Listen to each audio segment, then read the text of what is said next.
প্রিয় শিক্ষার্থীরা, আসসালামু আলাইকুম। সবাইকে অনেক শুভেচ্ছা জানিয়ে আজকের ক্লাস আমি শুরু করছি। আমি কানিজ ফাতেমা মৌ, সহকারী শিক্ষক, বাংলাদেশ ও বিশ্ব পরিচয়। আজকে আমি তোমাদেরকে ক্লাস সপ্তম শ্রেণীর ষষ্ঠ অধ্যায় বাংলাদেশের নির্বাচন ব্যবস্থা এই সম্পর্কে আজকে তোমাদের আলোচনা করব। তাহলে প্রথমেই আমরা জেনে নিই এই অধ্যায় থেকে যে শিক্ষণফলগুলো রয়েছে। নির্বাচনের ধারণা ব্যাখ্যা করতে পারবে, নির্বাচনের প্রয়োজনীয়তা ব্যাখ্যা করতে পারবে, নির্বাচন পদ্ধতি বর্ণনা করতে পারবে, বাংলাদেশের জাতীয় ও স্থানীয় পর্যায়ে অনুষ্ঠিত নির্বাচন প্রক্রিয়া উল্লেখ করতে পারবে। এবার আমরা চলে যাব মূল আলোচনায়। প্রথমে আমরা জানবো আজকে নির্বাচন সম্পর্কে। বাংলাদেশের যে নির্বাচন ব্যবস্থা রয়েছে, আমরা আজকে এই নির্বাচন ব্যবস্থা সম্পর্কে জানবো। আমরা জানি যে আমাদের নির্বাচন একটি সংসদীয় প্রক্রিয়া, সাংবিধানিক প্রক্রিয়া। আমরা নির্বাচন বলতে কি বুঝি? সাধারণ অর্থে নির্বাচন হলো এমন একটি প্রক্রিয়া বা পদ্ধতি যার মাধ্যমে দেশের ভোটাধিকার প্রাপ্ত নাগরিকেরা তাদের প্রতিনিধি বাছাই করে। নির্বাচন একটি সাংবিধানিক প্রক্রিয়া এবং এই সাংবিধানিক প্রক্রিয়ায় আমাদের দেশের যে নির্বাচন রয়েছে, এই নির্বাচনটি ভোটের মাধ্যমে নাগরিকেরা তাদের নিজস্ব অধিকার দিয়ে এই প্রতিনিধি বাছাই করে।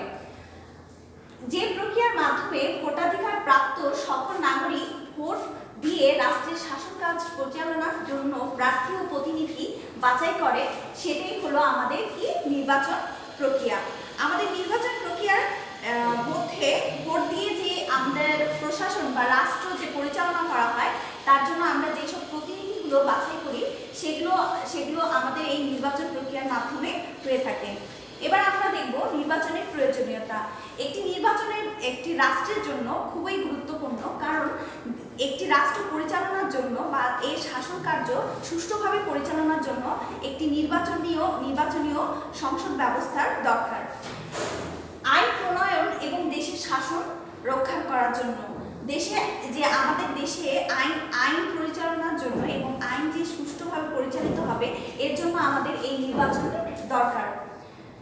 কিরকম শাসন ব্যবস্থা জনগণ চায় সে সম্পর্কে মতামত প্রকাশ করা।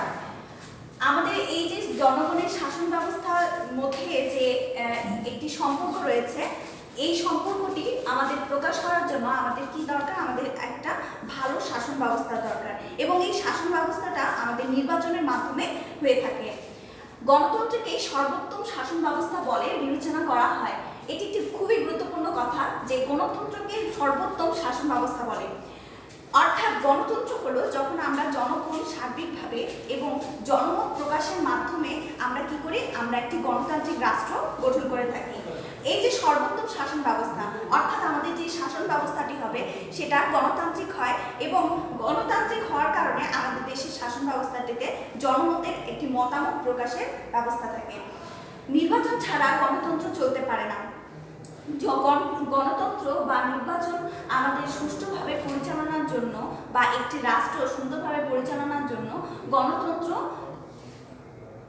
একদম চলতে পারবে না একটি সুষ্ঠু নির্বাচন ছাড়া। এরপরে আমরা দেখব নির্বাচনকে আমরা যদি ভাগ করি, তাহলে আমরা দুটি পদ্ধতিতে ভাগ করতে পারি। একটি হলো প্রত্যক্ষ পদ্ধতি, আরেকটি হলো পরোক্ষ পদ্ধতি। এখন আমরা দেখব প্রত্যক্ষ পদ্ধতি কি। নাগরিকেরা যখন সরাসরি ভোট দিয়ে তাদের প্রতিনিধি নির্বাচিত করে, তাদের জাতীয় সংসদ নির্বাচন এবং স্থানীয় সরকার নির্বাচন। অর্থাৎ যখন নাগরিকরা নিজেরাই সরাসরি ভোট প্রদানের মাধ্যমে তারা কি করে? সরকার নির্বাচন করে, তখন সেটাকে বলা হয় প্রত্যক্ষ নির্বাচন। প্রত্যক্ষ নির্বাচন হলো জাতীয় সংসদ নির্বাচন এবং স্থানীয় সরকার নির্বাচন। জাতীয় সংসদ নির্বাচনে আমরা দেখি যে আমাদের বিভিন্ন জেলাভিত্তিক আমাদের কি হয়? নির্বাচন হয়, এবং আমরা জনগণরা নিজে সরাসরি যাই নিজের ইচ্ছা মতো পছন্দ মতো আমরা আমাদের ভোট নিশ্চিত করি, এবং সেই ভোট একত্রে গণনা করার পরে আমাদের সেই নির্বাচনটি হয়। এজন্য যেখানে সরাসরি জনগণ মতামত প্রকাশ করতে পারে সেটাকে আমরা বলবো প্রত্যক্ষ নির্বাচন। এছাড়াও স্থানীয় যে সরকার নির্বাচনগুলো রয়েছে, স্থানীয় সরকার নির্বাচনগুলোর মধ্যে হলো পৌরসভা নির্বাচন, তারপরে জেলা পরিষদ নির্বাচন, তারপরে বিভিন্ন ওয়ার্ড কেন্দ্রিক কাউন্সিলর নির্বাচন, সিটি কর্পোরেশন নির্বাচন। এই নির্বাচনগুলো হলো স্থানীয় সরকার নির্বাচন। এই স্থানীয় সরকার নির্বাচনও আমাদের জনগণরা সরাসরি ভোট প্রদান করে, এজন্য এই নির্বাচনটাও আমাদের হলো নির্বাচন। এখানে আমরা দেখতে পাচ্ছি পরোক্ষ নির্বাচন।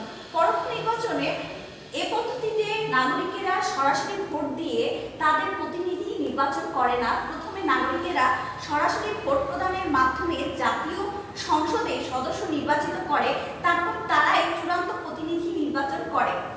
অর্থাৎ এখানে আমরা যেখানে দেখতে পাচ্ছি প্রত্যক্ষ নির্বাচনে সরাসরি নাগরিকেরা ভোট প্রদান করে, পরোক্ষ নির্বাচনে কিন্তু সরাসরি ভোট প্রদান করে না। অর্থাৎ পরোক্ষ নির্বাচনে আমাদের প্রথমে আগে নাগরিক ভোট দিয়ে আমরা প্রথমে যে এমপি এগুলো নির্বাচন করি, এগুলো নির্বাচন করার পরে আমরা যখন তারা একত্রিত হয়ে জাতীয় সংসদে যখন তাদের জনমত দিয়ে তাদের মতামত দিয়ে যখন রাষ্ট্রপতি নির্বাচন করে, সেটাকে আমরা বলবো পরোক্ষ নির্বাচন। তাহলে এখানে পরোক্ষ নির্বাচন হলো রাষ্ট্রপতি নির্বাচন এবং জাতীয় সংসদে যে সংরক্ষিত মহিলা আসনটি রয়েছে এটাকে আমরা বলবো পরোক্ষ নির্বাচন। অর্থাৎ জাতীয় সংরক্ষিত মহিলা আসনটিও আমাদের এই যে 300 জন সদস্য রয়েছে তারা তাদের ভোটের ভিত্তিতে আমাদের এই মহিলা সংরক্ষিত আসনটি নির্বাচিত হয়। তাহলে পরোক্ষ নির্বাচনে আগে জাতীয় সংসদ নির্বাচন হচ্ছে, তারপরে জাতীয় সংসদে যে এমপি গুলো রয়েছে বা মন্ত্রী যারা রয়েছে তারা এই রাষ্ট্রপতি নির্বাচন এবং সংরক্ষিত মহিলা আসন নির্বাচন করে। তাহলে আমরা এখন বুঝতে পারলাম যে প্রত্যক্ষ নির্বাচন এবং পরোক্ষ নির্বাচন কি। নির্বাচন দুই প্রকার, একটি হলো প্রত্যক্ষ নির্বাচন, আরেকটি হলো পরোক্ষ নির্বাচন। এরপরে আমরা দেখব পরোক্ষ নির্বাচনের একটি ধারাবাহিকতা। পরোক্ষ নির্বাচন প্রথমে আমরা দিচ্ছি ভোটদাতা। ভোটদাতা অর্থাৎ যে জনগণ রয়েছে তারা ভোট দিচ্ছে, তারপরে মধ্যবর্তী সংস্থা বা প্রতিনিধি অর্থাৎ আমাদের জাতীয় সংসদে যে নির্বাচিত সদস্যগুলো রয়েছে 300 জন সদস্য, সেই সদস্যটাকে আমরা বলছি প্রতিনিধি। তারপরে আসছে চূড়ান্ত প্রতিনিধি। যখন আমরা নির্বাচন করতেছি রাষ্ট্রপতি, এই যে জাতীয় সংসদের যে সদস্যবৃন্দ রয়েছে তারা যখন নির্বাচিত করছে রাষ্ট্রপতিকে, এটা হয়ে যাচ্ছে আমার চূড়ান্ত প্রতিনিধি। তাহলে এখানে দুই পর্যায়ে নির্বাচন হচ্ছে। পরোক্ষ নির্বাচনে দুই পর্যায়ে নির্বাচন হচ্ছে। এক পর্যায়ে ভোটদাতারা যখন মধ্যবর্তী সংস্থা বা প্রতিনিধি নির্বাচন করছে এবং দ্বিতীয়বারে নির্বাচন হচ্ছে চূড়ান্ত প্রতিনিধি নির্বাচন, যেখানে আমরা রাষ্ট্রপতি বা সংরক্ষিত মহিলা আসন এই নির্বাচনগুলো হচ্ছে, এটাকে আমরা বলছি চূড়ান্ত প্রতিনিধি নির্বাচন। এরপরে আমরা দেখব প্রত্যক্ষ নির্বাচন। প্রত্যক্ষ নির্বাচনও আগে ভোটদাতা আমাদের কি করবে, ভোটদাতার মাধ্যমে আগে জনগণের ভোট প্রদান করা হবে। তারপরে এই যে ভোটদাতারা সরাসরি ভোট প্রদান এবং আবার সরাসরি ভোট প্রদান করে তারা নির্বাচিত প্রতিনিধি নির্বাচন করে। অর্থাৎ ভোটদাতা অর্থাৎ যারা সাধারণ জনগণ রয়েছে তারা ভোট প্রদান করে তাদের নির্বাচিত প্রতিনিধি নির্বাচন করে। অর্থাৎ জাতীয় সংসদ নির্বাচন বা স্থানীয় সরকার নির্বাচন। স্থানীয় সরকার নির্বাচন বলতে আমরা বুঝি ইউনিয়ন পরিষদ, জেলা পরিষদ, তারপরে সিটি কর্পোরেশন নির্বাচন, এগুলো আমাদের স্থানীয় নির্বাচন। তাহলে আমাদের এটা গেল ভোটদাতা, সরাসরি ভোট প্রদান, তারপরে নির্বাচিত প্রতিনিধি, এটা হলো আমাদের প্রত্যক্ষ নির্বাচন। এখানে আমরা একটি চিত্র লক্ষ্য করতে পাচ্ছি। এখানে এই জাতীয় সংসদের আমরা একটি চিত্র দেখতে পাচ্ছি। এখানে আমাদের মাননীয় প্রধানমন্ত্রী রয়েছেন, যে সরকার দলের প্রধান, তিনি আমাদের সরকার দলীয় প্রধান এবং তার বিপরীত পক্ষে থাকে বিরোধী দলীয় প্রধান। তাহলে জাতীয় সংসদ নির্বাচন একটি প্রত্যক্ষ নির্বাচন এবং জাতীয় সংসদের মাধ্যমে আমাদের এই জাতীয় সংসদে দ্বারা সদস্য দ্বারা যারা নির্বাচিত হয়ে আমাদের রাষ্ট্রপতি নির্বাচন করেন, সেটা হলো পরোক্ষ নির্বাচন। এরপরে আমরা দেখব নির্বাচন প্রক্রিয়া। নির্বাচন প্রক্রিয়া আমাদের দুই ভাবে হয়ে থাকে, একটা হলো জাতীয় পর্যায়ে, আরেকটি হলো স্থানীয় পর্যায়ে। তাহলে জাতীয় পর্যায়ে আমাদের নির্বাচন হয় তিনটি প্রক্রিয়ায়। একটি হলো জাতীয় সংসদ নির্বাচন, আরেকটি হলো রাষ্ট্রপতি নির্বাচন, আরেকটি হলো গণভোট। জাতীয় পর্যায়ে আমাদের যেগুলো হয় অর্থাৎ যেটি একটি বিশাল আকারে হয় এবং আমাদের এখানে সবাই আমরা অংশগ্রহণ করতে পারি। আমরা যদি দেখি তাহলে জানি জাতীয় সংসদ নির্বাচন একটি অনেক গুরুত্বপূর্ণ একটি নির্বাচন এবং এই নির্বাচনকে আমরা জাতীয় পর্যায়ে নির্বাচন বলি। জাতীয় সংসদ নির্বাচন একটি সংসদীয় প্রক্রিয়া। এই নির্বাচনে আমাদের 300 জন সদস্য নির্বাচিত হয় বিভিন্ন জনগণের ভোটের মাধ্যমে, বিভিন্ন জেলা ভিত্তিক বা বিভাগ ভিত্তিক, এবং সেই 300 জন সদস্যের মধ্যে 50 জন সংরক্ষিত মহিলা আসন থাকে এবং এই মহিলা আসনটি আবার জাতীয় সংসদের নির্বাচনে নির্বাচিত যারা হয় তাদের মাধ্যমে হয়ে থাকে। এরপরে আমরা দেখব রাষ্ট্রপতি নির্বাচন। রাষ্ট্রপতি নির্বাচন এই যে জাতীয় সংসদ নির্বাচনে যে জাতীয় সংসদীয় সদস্যরা রয়েছে তারা আমাদের এই রাষ্ট্রপতি নির্বাচন করে থাকে। তাহলে এই রাষ্ট্রপতি নির্বাচন আবার একটি জাতীয় পর্যায়ে নির্বাচন। এরপরে আসছে গণভোট। গণভোট আমাদের দেশে এখন আপাতত এটি প্রচলন নেই, কারণ আমাদের বাংলাদেশের সংবিধানে পঞ্চদশ সংশোধনীয় মাধ্যমে গণভোট বাতিল করা হয়েছে। তবে গণভোটটা হলো এমন একটি প্রক্রিয়া যেখানে জনগণ তাদের জনমত প্রকাশ করবে কোনো একটি গুরুত্বপূর্ণ বিষয় বা কোনো একটি নীতি নির্ধারণী বিষয়ে। যদি তারা এটা জনমত প্রকাশের জন্য তখন গণভোট নেওয়া হয়। তবে এখন আমাদের এই গণভোটটা বাতিল করা হয়েছে, তবে বিশ্বের অন্যান্য দেশে এই গণভোটের প্রক্রিয়াটি রয়েছে। এরপরে আমরা দেখব স্থানীয় পর্যায়ে নির্বাচন। পূর্বেই আমি বলেছিলাম যে স্থানীয় পর্যায়ে নির্বাচনগুলো কি কি। ইউনিয়ন পরিষদ নির্বাচন, উপজেলা পরিষদ, পৌরসভা, সিটি কর্পোরেশন, জেলা পরিষদ, পার্বত্য জেলা পরিষদ। ইউনিয়ন পরিষদ হলো আমাদের যে এই যে স্থানীয় পর্যায়ে নির্বাচনগুলো রয়েছে, এই স্থানীয় পর্যায়ে নির্বাচনগুলোর মধ্যে ইউনিয়ন পরিষদ নির্বাচন হলো আমাদের এই ইউনিয়ন পরিষদ নির্বাচনটি শহর কেন্দ্রিক হয়ে থাকে। শহরগুলোকে আমরা বিভিন্ন ইউনিয়নে ভাগ করি এবং এই ইউনিয়নগুলোতে আবার আমাদের কি হয়, স্থানীয় পর্যায়ে নির্বাচন হয়। আমরা যদি দেখি তাহলে দেখব বাংলাদেশে মোট ইউনিয়ন পরিষদ রয়েছে 4554টি। এই 4554টিতে এক একটি ইউনিয়নে রয়েছে আমাদের ইউনিয়ন পরিষদ, তারপরে একজন চেয়ারম্যান, তারপরে 9 জন সাধারণ সদস্য এবং সংরক্ষিত আসনে 3 জন মহিলা সদস্য। এখন আমরা দেখব উপজেলা পরিষদ। উপজেলা পরিষদে আমাদের উপজেলা আমাদের বাংলাদেশে রয়েছে 492টি। এর মধ্যে একজন চেয়ারম্যান, 2 জন ভাইস চেয়ারম্যান এবং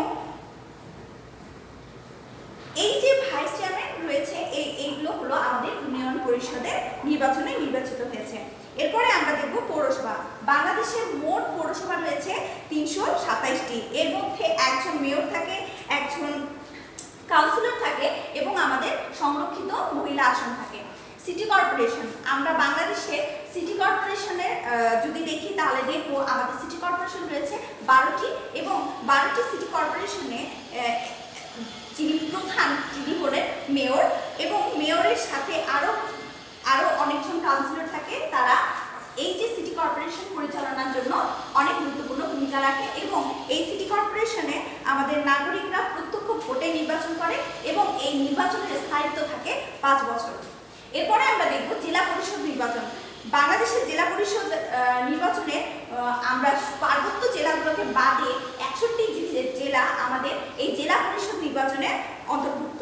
এই জেলা পরিষদের নির্বাচনের মেয়াদকালও আমাদের 5 বছর এবং এখানে একজন চেয়ারম্যান, 15 জন সদস্য এবং কিছু মহিলা সদস্য সংরক্ষিত সদস্যরাও থাকে।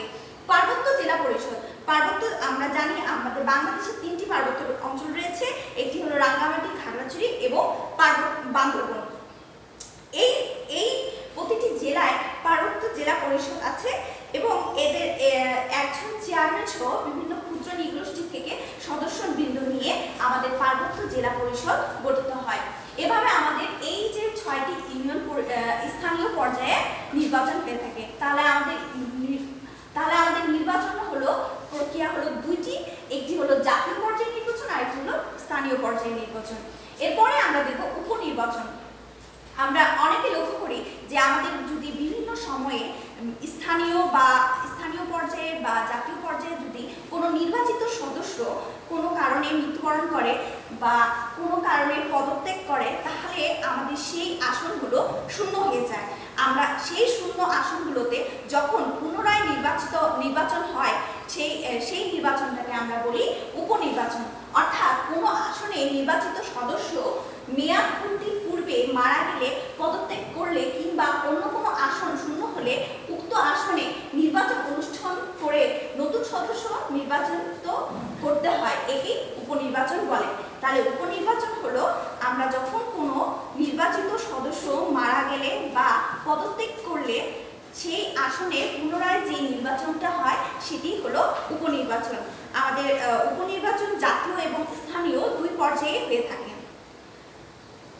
এই পর্যায়ে প্রিয় শিক্ষার্থীরা, তোমাদের জন্য কিছু বাড়ির কাজ রইল। তোমরা ঘরে বসে এই বাড়ির কাজগুলো করবে এবং আমরা পরবর্তীতে এই খাতাগুলো তোমাদের মূল্যায়ন করব। নির্বাচন কি, নির্বাচনের প্রয়োজনীয়তা ব্যাখ্যা করো, নির্বাচন পদ্ধতি আলোচনা করো, জাতীয় সংসদ নির্বাচন ব্যাখ্যা করো, স্থানীয় পর্যায়ে নির্বাচন সম্পর্কে আলোচনা করো। সবাইকে অনেক ধন্যবাদ। আশা করি তোমরা ক্লাসে অনেক মনোযোগী ছিলে।